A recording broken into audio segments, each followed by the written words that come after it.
and welcome to the Coaching Corner. I'm Kelly Wallace, the Lifestyle and Social Wellness Coach, and I have with me my friend Benicias Journey here for our very first session. Today we're going to be discussing the pursuit of passion, purpose, and dreams. Some of you may know Benicias as the creator, owner, and mastermind of House of False. She's my personal friend. Thank you, Benicias, for joining me today. Thank you for having me. Hey, y'all. All right, y'all. So we're going to get into this discussion. I'm going to engage in conversation with her and ask her a series of questions about how she got to the point she is now in her purpose and passion. So, Benicias, I want you to tell me and tell them, when did it click for you? At what point in your life did you know what your gifts were, what you aspired to be? When did you first discover what your passion and purpose was? I asked this question because, like me, maybe like many of you, we are often faced with the question, what do we want to be? What do you want to be when you grow up? From the time we're in grade school until you go to college, people ask you what you want to be when you grow up. And a lot of us think that we get to choose purpose, but it's often set before us, before we even exist. What we're meant to do is already predestined. So when we graduate high school, we are faced with like the biggest question of all. What are you going to college for? What are you going to major in? What are you going to do with the rest of your lives? Yeah. But we're 17 and they're expecting us to have the answer to this major question, right? Yes, absolutely. So for me, I started out college as a nursing major, and there were so many times throughout my college career that I wanted to quit nursing, and I questioned whether or not it was for me, but I really just stuck with it because I had invested so much time in it. But now I'm 30 and I'm discovering what I believe my true purpose actually is. So I wanted to ask Benicias to see if she's like me and like many others, and she discovered that her purpose is actually something different from what she started out her journey as. Absolutely. I went to college initially for engineering, and of course we want to do what society deems most successful, paid absolutely. So I picked something that I figured was close enough. I mean, it really wasn't that close, to be quite frank. But I started doing all of what I do when I was young. So I mean, this life did pretty much choose me. It was not a straight. I do remember in college when after I had been, you know how when you're a freshman and all the classes are getting taken by the upperclassmen and you're fighting to get in and stuff like that. I remember that semester after fighting for so long, trying to get those classes, I dropped them all. Sure. Well, not freshman, sophomore. In engineering? Yeah, in engineering. And I was pretty good at it, but I absolutely hated it. I didn't like going to the classes. I stopped going to those classes. I knew that was a red flag right there. So at the end of that semester, I tried to get those classes. I dropped them all. And then I went back to art. Now, the problem was, digesting the fact that the pay cut was so drastic. Exactly. I didn't know what I was going to do with that. But closer to the end of my college career, I was sitting at the table outside of Rutgers. We went to school together, so I was sitting at that table outside of Rutgers, and I wrote it on a napkin. It's a blue ink pen. I was sitting down with a couple of my friends, and I said, I want to have a bougie t-shirt shop. Now, mind you, I remember this. Yes, I wanted to have a bougie t-shirt shop. So I knew what I wanted to do, but I had already been doing it. I did it. I had done this in high school as a kid. I was sewing with my grandmother. I always, I've been an entrepreneur, girlfriend. I would paint my little pictures and sell them. If I had to sell it to my mama, I was going to sell my art. Absolutely. So this was nothing new. I feel like purpose, if you just pay attention to what you like, just let it flow. Yes, what interests you. And if you, even with your kids, like I don't have any kids, but that was one thing with my mom. She always she always poured into what it was that I like to do. She didn't make me feel like, oh, you have to go to college to do this, to be successful. My mom was an entrepreneur, so I was okay. I knew what that looked like. I wasn't afraid of it. So yeah, I feel like if you pay attention to it and stop trying to reach for stuff that's just far-fetched and just pay attention to what you like, what you actually like. Absolutely. I think it's an important point that you made to pay attention to what your kids show interest in. I do have a child, and she loves to draw. She loves artwork, and most of the time I'm like, you just make sure you pick up all this mess when you're done. But I think that is an important key. Because I'll say that I had the opposite. Like, my mom was pushing me to go into a career that kind of like would set me up for the rest of my life. Like, it's a promising field. You always have a job in nursing. It pays well. But the fact of the matter was, it did not hold my interest. Like, I did it because I needed to do it. I needed to secure myself and make sure I had a job that would last me and that would have good benefits as well. But then I didn't always find joy in doing it, if I'm just being completely honest. So I'm still a nurse. Like a lot of people. So I'm still a nurse, but I think it is so important to find out what your purpose is too. So thank you for that, for your transparency and for sharing that. So I have another question. What drives you? Where do you get your inspiration from? I'll do it myself. I'm always amazed at what I can do next. I know it sounds so cliche, like the only competition is myself, but I really like to experiment. I like to set goals that make me so uncomfortable, stress myself out to get to them. Because when you're in a process of, when you know what you're trying to reach, you dig into different bags to get different outcomes. Absolutely. So it's this Barney bag, and you just, if you know a goal, and I like to set goals that make me uncomfortable, very uncomfortable, because I like to live to say I did it. I like adrenaline rush. I love adrenaline rush. I jumped out of a plane just to feel what that felt like, and to say you did, and to be able to live to tell the story. So if I can live to tell the story, then I made it through and I reached the goal. So that's pretty much the drive. To say it's one particular thing, I don't know if I found that one thing that I'm particularly trying to reach for. I just, whenever I reach those goals, sometimes you go in a rut because you work so hard trying to get to those, you don't even know what you're looking for next. So you just try to set the bar higher. And sometimes it changes. So don't be afraid of the switcheroo, because what I wanted to get to, I got to it, and then it's like, I don't even want to do this anymore. But you got to give yourself grace, because we all change. We've only done this life one time. I'm okay with knowing I don't like that anymore. I want to try something else, and I know that if I apply this formula, then, so the drive is to keep going. It's just to keep going and stay inspired. Once I'm bored with it, it's no more fun. You're not getting anything out of it. Once I've mastered a technique, it's nothing else I want to do with it. I'm like, okay, I'm done with that. I'm ready to try my hand at something else. You like being challenged. Absolutely.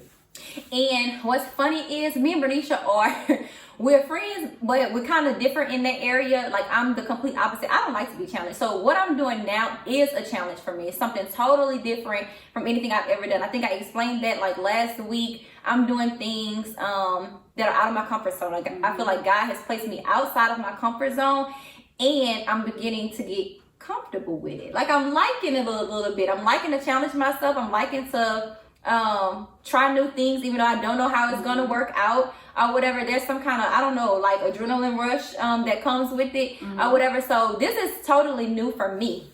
Whereas Bernicia looks for that. She looks to be uncomfortable. She looks to for things to take her out of her comfort zone. So I definitely agree with you, what you said about be okay with change, be okay with doing things differently. I think you have to step out of your comfort zone, really, to even find what your purpose is, because God never really plans for us to be comfortable anyway. And I was just going to touch on that. You know, a lot of people pray for different things and they want it to happen. They want what they're praying for, right? It's like, I want this business. Yeah. This is a lot of people right now. It's like, I want this business and I want this grand master plan. And yes, you can have that business and you can have all of the desires of your heart.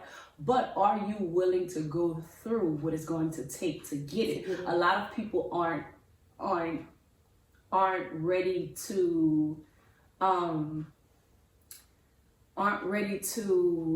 what is that I'm trying to say? Like, they aren't ready to, or they get stuck at the fact that I may fail.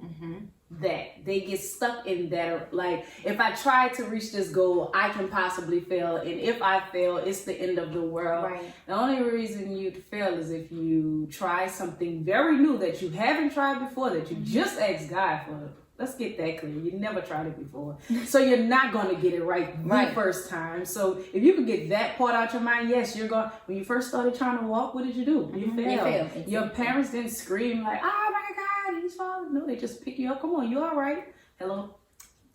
Yeah. So once people embrace the challenge, embrace the challenge, and don't call it hard. Stop saying it's hard, because it don't necessarily get easier, because once you get to a certain level, there's different. You need another challenge. You need a yes. So it's called challenges.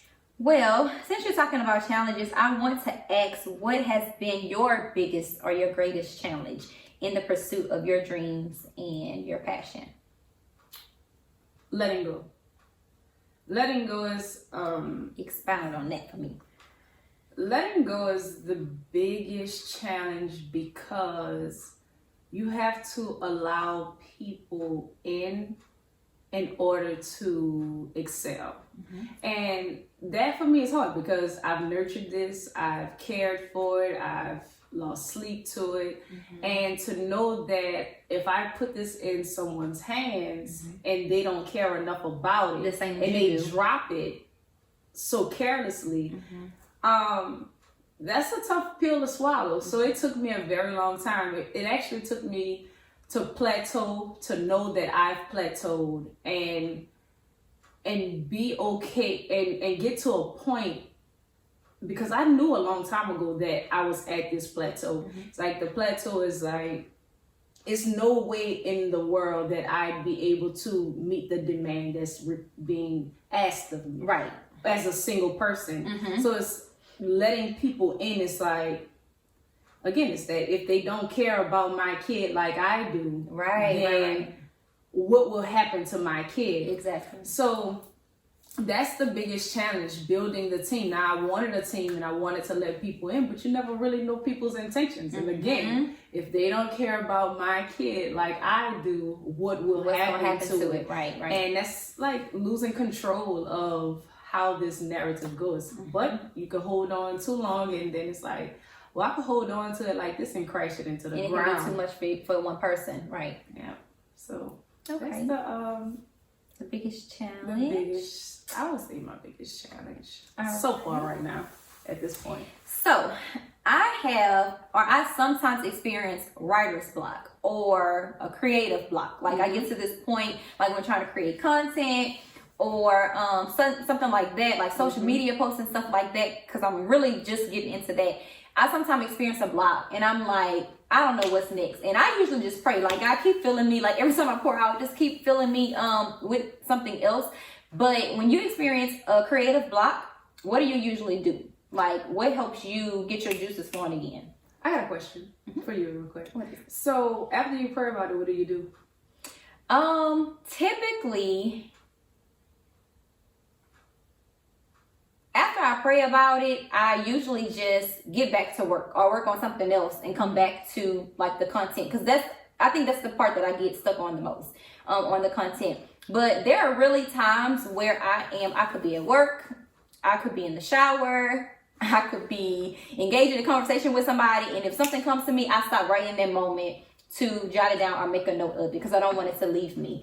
But I feel like whenever I ask God to keep filling me, He's going to give me something else. And there comes a time, or there's been times where I'm like, well, I don't want to post what I got right now. I don't want to post too much, because I feel like I'm going to lose it, or I'm going to run out, basically. But I guess God is teaching me to trust Him. Like, if I gave you something once, I can replenish. I can give you something more, you know. And it's just like you have to be comfortable to expand and to grow bigger. You gotta be comfortable with letting go. I trust that if you release what God has already given you, then He will give you some more if it's meant for you to have.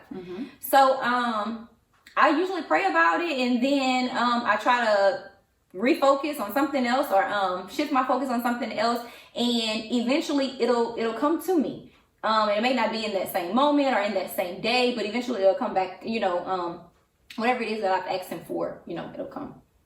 Okay. I just really wanted to know, what do you do? What's the process? What do you do after you pray? Because a lot of people say, just pray about it. And then it's like, okay, I just prayed. And I know that I'm supposed to just have faith right here. Right. But what am I supposed to do while I'm waiting? It's like, what to do? Yeah.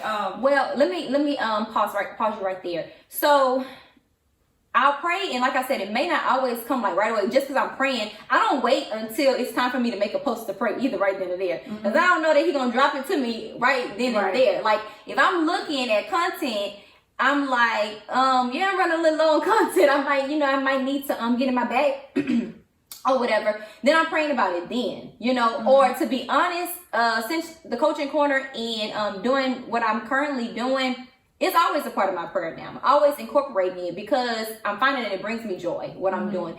And most of the time when you find something that you like, or you find something that you love and you're trying to hold on to it, you start including it in your prayers. You pray about it more, right? And so I want God to continue blessing it. So I am continually putting it before him like I want to pray. So I don't wait till it's time and I need something to pray. So when I do get something, it's like, okay, I'm just adding it to what I already have, and I'm gonna put it aside for when I need it, that type of thing. And then there are times where, like, I got stuff that's coming back to back to back, and then it might be some times where I get one thing.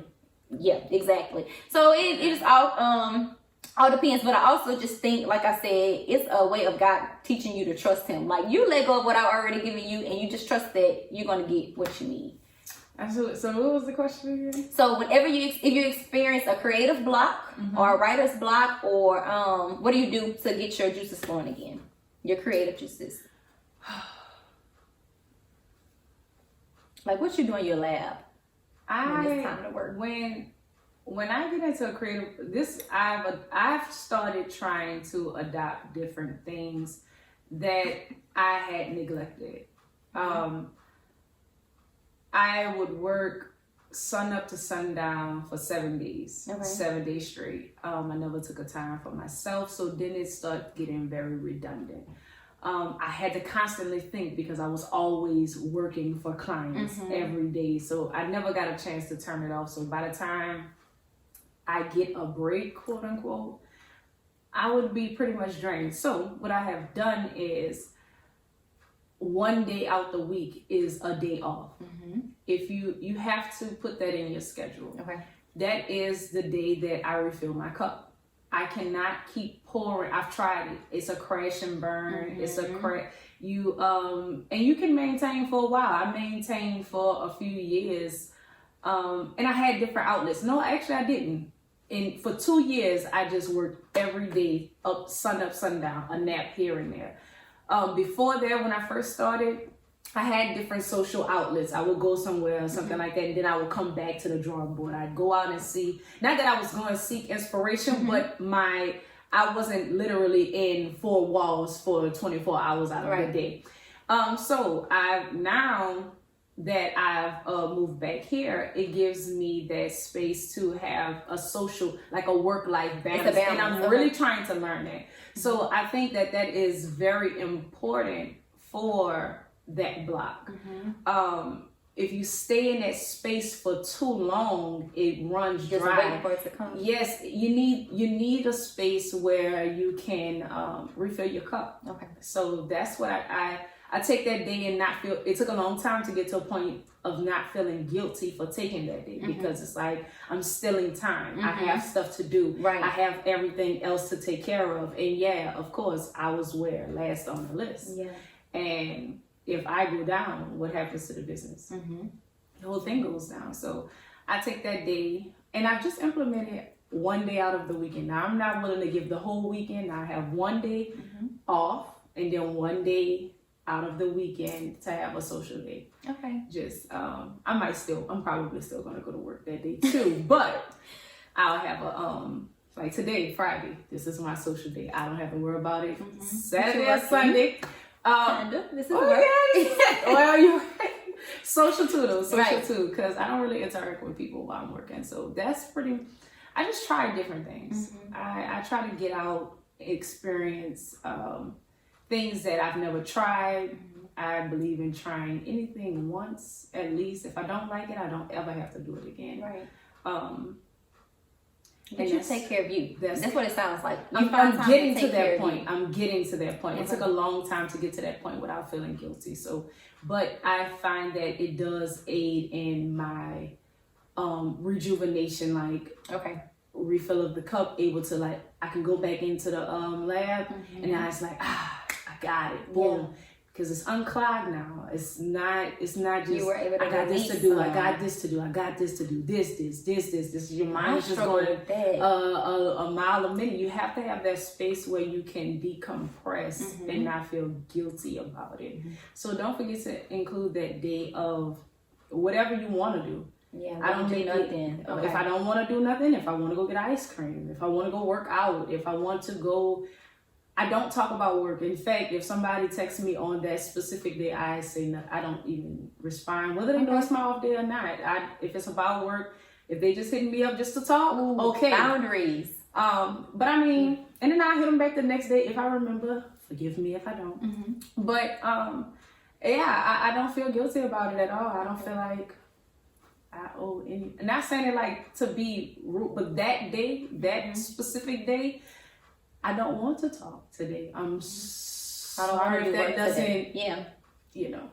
No, I respect that. Yeah. And for me, I struggle with that. I struggle with finding a balance, or I guess with setting aside the time, because I feel like I don't have no other time. Like anytime I'm not in my nursing career, like at my job, like I have to take advantage of that free time to put toward something else. And then, but again, you're in the very beginning, and I've put a lot of different time in to figure this out. In a different stage of it too. So for those, like you can look at two different points or phases. Whereas Benicias has been working on this for several years now, and then I'm in the beginning. So I'm trying to balance, because I still have a full-time job that I'm doing, and then trying to balance, and I'm a mom. So it gets really hard and to manage it all. I feel like I'm pulled in a whole lot of different directions sometimes. But I think that's very important, and like she's made a key point about finding that balance, finding ways to refill your cup and to set aside that time. Like it's just for you, and you're not devoting it to your career, you're not devoting it to your passion or to your purpose, but it's just devoted to you. Like I said, first, I don't want this part to get lost. I didn't do, this is year 5. This is year 5. Would I have implemented it earlier? I probably wouldn't have. I was building, I had a goal. I was building rapport. I was building personality, relationship with the people, you know. I wouldn't have done it then. It wasn't time for to do it now. Then. Okay. It wasn't, you know, but now in order to bring people in to work with me, you can't just spaz out, like, you know, you can't have these mental breaks well, you're allowed to have your mental breaks if you have them, you know, but you kind of want to hold it together when you got people starting to work with you. So I'm learning that part, and I have 2 people now, so that's dope. Congratulations, that's dope. I'm excited about that. And it's all a learning experience and learning curve. Absolutely. All right. On the days that you feel you need motivation or encouragement, because you and I had a conversation a couple weeks ago, and you told me there'll be some times that you cry, there'll be some times you want to quit, there'll be some times you give up. I want to hear more about that. What do you do in those moments that keep you from giving up? I cry. You released it. I cry. I acknowledge what I'm feeling, why I'm feeling like that. Is it because whatever that reason may be that I'm feeling like that, I acknowledge it. I don't try to suppress it or send it on its way. I live in that moment. I try to be as like, this is real life here, like, guys. This is really real life. Like, I am stressed out about it. I am at a point where it's become a bigger challenge than I signed up for. Or it's not even that it's a bigger challenge than I signed up for. I just find that, and forgive me if I say this wrong, I find that 9-to-5s have it easier. You know, yes, it has its perks to entrepreneur. People think that you become an entrepreneur, you make your own schedule. While that all may be true, but again, these years in the beginning, the foundation is being built. You don't have that part yet. You trade in a 9-to-5 for a 24-hour. That's as real as it gets. And the pick me ups come from, I hold on to nuggets. I live for a quote when I hear them or I see them, and I grab them, and on the hour, I just tell Siri, remind me every hour this. So I have like a bunch of quotes that just pop up on the hour. Sometimes it's affirmation, sometimes it's just something. If I'm feeling weary or like this is the thing. This is the real part of that though. The motivation and the underline to this, because even though I say I want to give up, I don't even believe I'm not going to. Yeah, I don't see I just live in that moment, but I acknowledge it. The thing is, you have to find that thing that's worth it. That's the thing. Like you have to, it's not going to be perfect. It's not. Like if that's what's in your mind, get it out of your mind. It's going to be twists and turns. Yes, accept it. It's a boxing match. When you go into a boxing match, you know that the other person has a chance of hitting you, right? It's okay. I know you're going to hit me. Now, when you hit me, when life hits you, now you don't know how hard it's going to hit you. You know it was going to hit you, right? So life hit you, boom, ooh. You called me good. You called me slipping real quick, right? So boom, you back up, you shake it off a little bit. You go back in for the next hit, like, okay, I see how you do that. Okay, I ain't gonna let you do that again. Boom, and hit you again. Whoa, hit me from the other side. I wasn't expecting that one either. Like, boom, boom. Like, whoa, this is a mix. Wait a minute, let me get my lick back. Yeah. Sometimes you don't get your lick back right then and there. You get back to that corner, they put the little water on you, little Vaseline on you real quick, get you back right? Then you start paying attention to what happens when this happens. So when I moved like this last time, that was wrong. Maybe I can try going with my left foot this time. Then you I see, tried to hit me, boom, I done stepped up out the way. But I died. Now you're not gonna catch me this time, you know? You living and you learning. That's, you gotta find the thing that's worth it. Once you realize that you're not going to die, you're not gonna die. The only reason you fail is if you don't get back into the ring. You take your L and you go cry off. You're looking for a pity party. You're looking for some sympathy and all of that. Why would I give you sympathy? You didn't have sympathy for yourself. You copped out. What do you want it from me for? Right. You want to give grace to everybody else but yourself. Like, what do you want me to say to you? Like, I can't do it. Okay, well, if you can't do it, keep saying it. Like, you know, like, what do you want me to tell you? Right. If you believe that, the secret to life is your mindset. If you believe that you could never touch $100,000, which is that's not that much, guys. If you believe that you could never do it, then you won't never do it. If the doctor tell you today, what if I come tell you today, you know, tomorrow you have $100,000, right? You're like, girl, whatever. Like, how I'm gonna get $100,000? I hate this job. I don't want to do this, this, that, and other. Like, you giving me all this. Now, somebody come up. That look like a lump on the side of your neck. You probably gonna die in a couple weeks.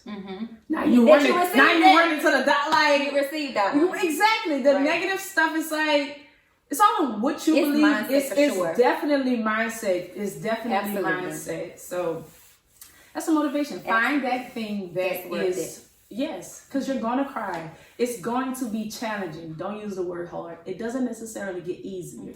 You figure out how to maneuver through it.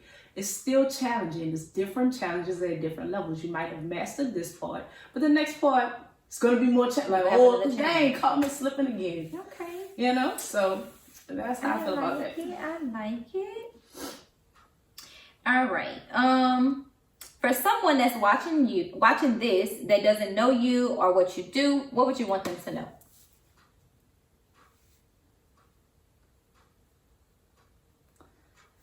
Just a shameless plug. You can tell them where to follow you. anything that you would want them to know if they don't already know about House of False, Be False, or what you do. You want to tell them a little bit about that. If you have some encouraging words, whatever it is that you want to share in this moment, if somebody does not already know who you are. I would say that I know this is probably where I will plug something, but that's not really what I want to say. I want to say, if you live long enough to inspire someone to do more, become more, and be more, you've done your job. And I hope that has done this. And that's it. I like that. I love that. All right. Do you have any advice for people that are inspired by you? So these are people that do know you, that are inspired by you, that are like you, that long to chase and live out their dreams and their pursuit of purpose and passion. What would be your advice, or is there anything that you'd like to add to what you've already said today about this journey? You know what I think the real purpose is? I don't think that it's necessarily what I'm doing, right? Especially for the people that know me, right? The purpose I think I have, I believe that I have, I believe this is my purpose. It's resonating in my spirit. So I believe this is my purpose, is showing them. I usually tell them what I'm going to do. Am I right or wrong, right? I say, I'm going to do this. Absolutely. This is going to happen. They're like, how you gonna? I don't know how I'm gonna do it, but this gonna happen. I don't even know. I don't necessarily know. And I'm saying that to say, the purpose here is, I'm just showing you, when I was in school for engineering and I would tell people I'm going to school for engineering, the response would be, oh my gosh, girl, that's going to be a good job. Woo, woo, woo, woo, woo, right? So when I turn around and I say, well, I'm in school for art, right? Because that's what I really like to do.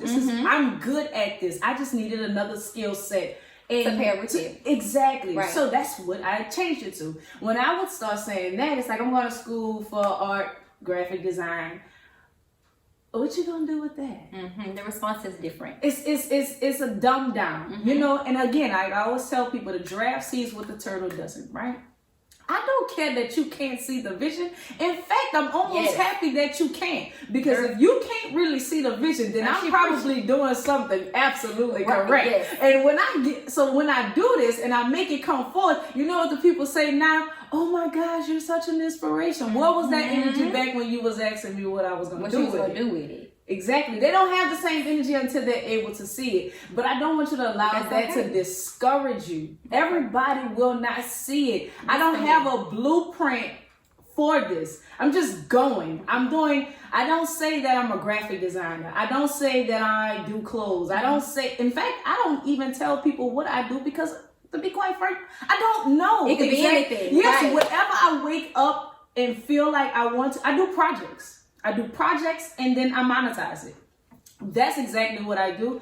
But I'm saying that to say, everybody won't see it. And that is okay. In fact, that should be the fire. Let somebody tell me. In fact, if I tell them something and it's so outlandish and they give me one of those, okay, they very unsure.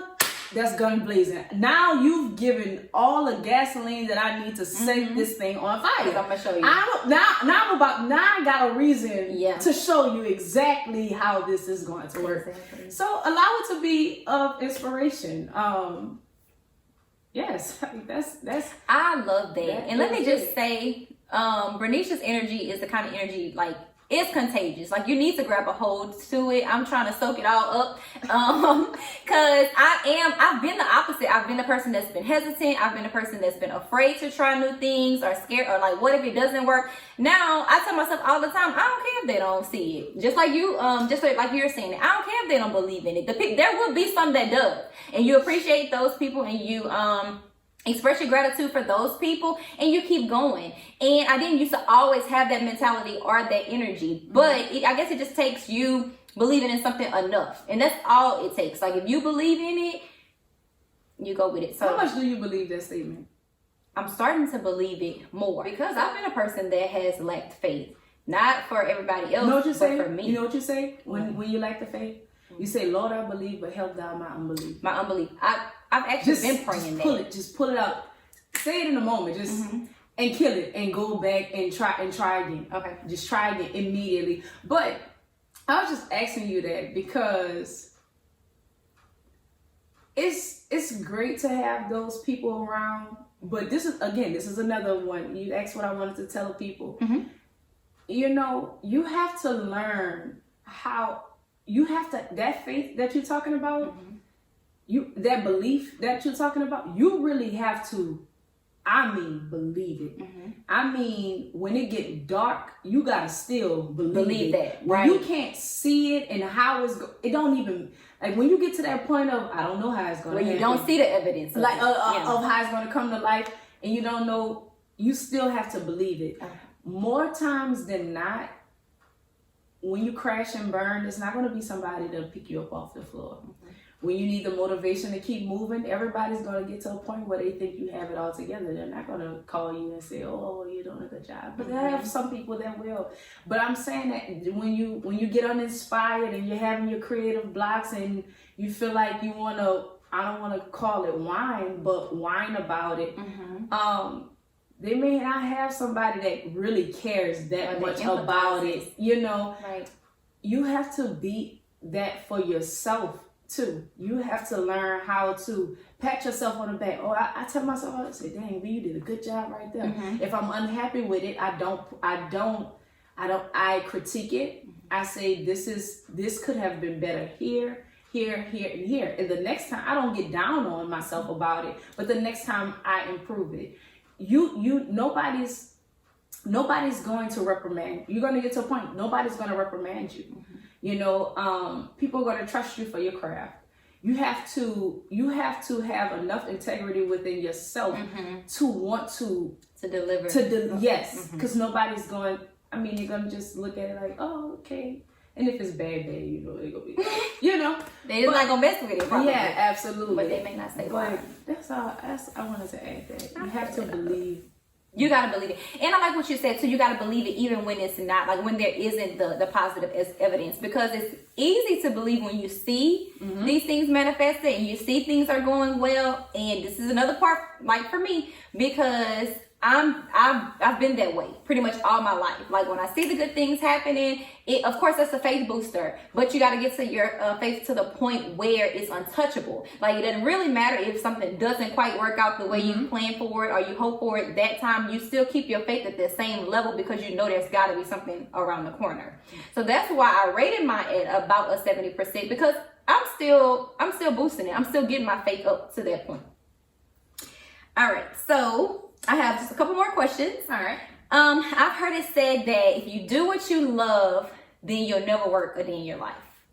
I just want to know your perspective. Is that the same for you? Do you believe that? Do you agree with it? If you do what you love, then you'll never work a day in your life.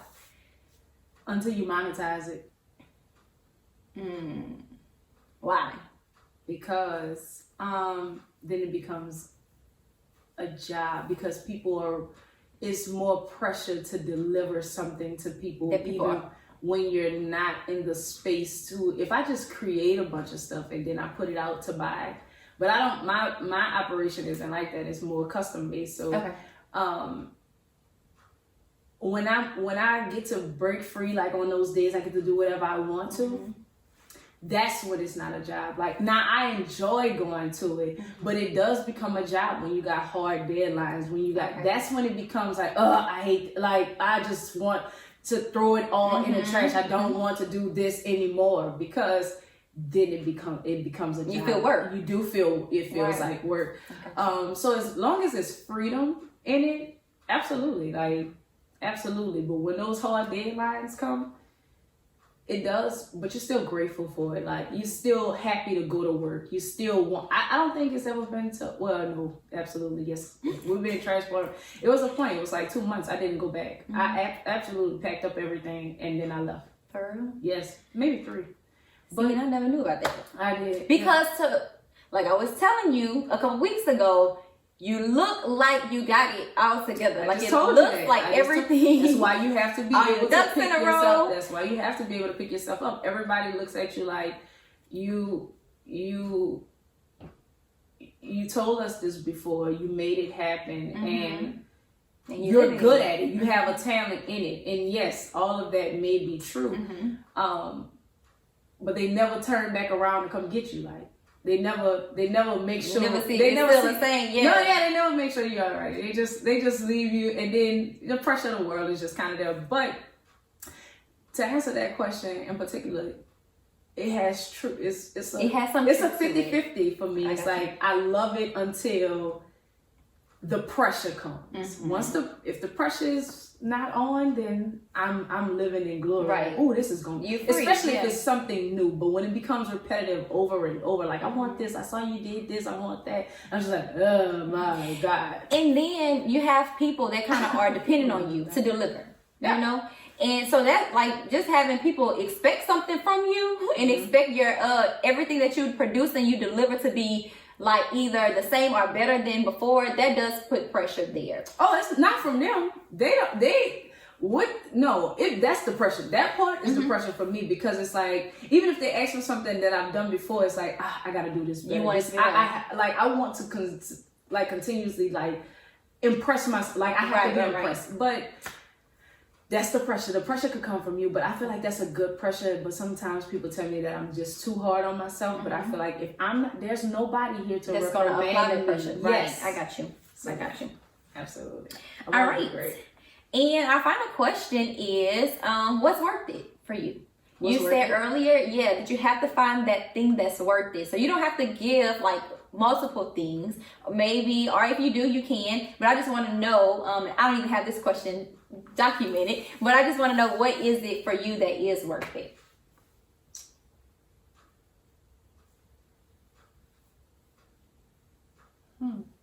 It can be anything. Nothing doesn't have to be deep. What does that question mean? I know exactly. You're saying like you have to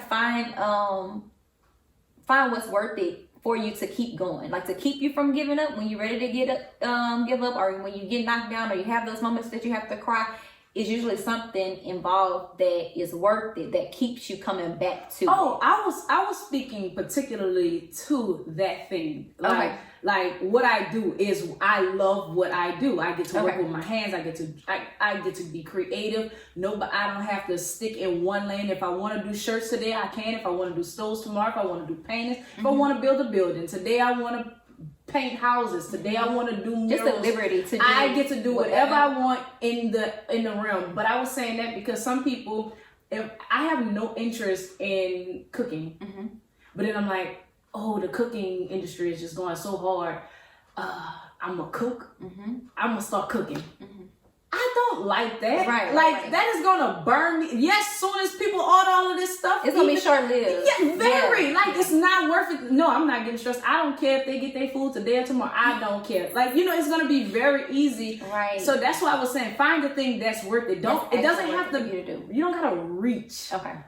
For it. If that's not your area, why? It doesn't even align with what you like or do or interest in, or it can be very lucrative in the beginning, and it can be very short lived. Right. I got you. So that's what I meant by find that thing that's worth it. Okay. Well, this concludes all of the questions that I've had. So I think this concludes our first segment. I have thoroughly enjoyed this first experience. I think it'll be first of many segments that we have here in the Coaching Corner. Did you enjoy it? I did. Y'all, we were super nervous before. I don't see her nervous often. It's been several years since I've seen this girl nervous, and she was nervous today. Yeah. I was fine until I sat down in this seat. You see me nervous when it counts. But it's been a long time. Oh, and it counts. This counts. So, I was nervous when I sat down in this seat, and I was totally fine before. But for our first time, I think it went well, and I'm pleased. I agree. We still have to watch it. I agree, right? But I enjoyed it, and I'm so glad that I had my friend to be my first guest here on the Coaching Corner. This is my first interview live, recorded as well, so I really appreciate you having me. Of course. And I can't wait to see what else I can't wait to do more. Yes, absolutely. All right. And cut. Cut. Peace out.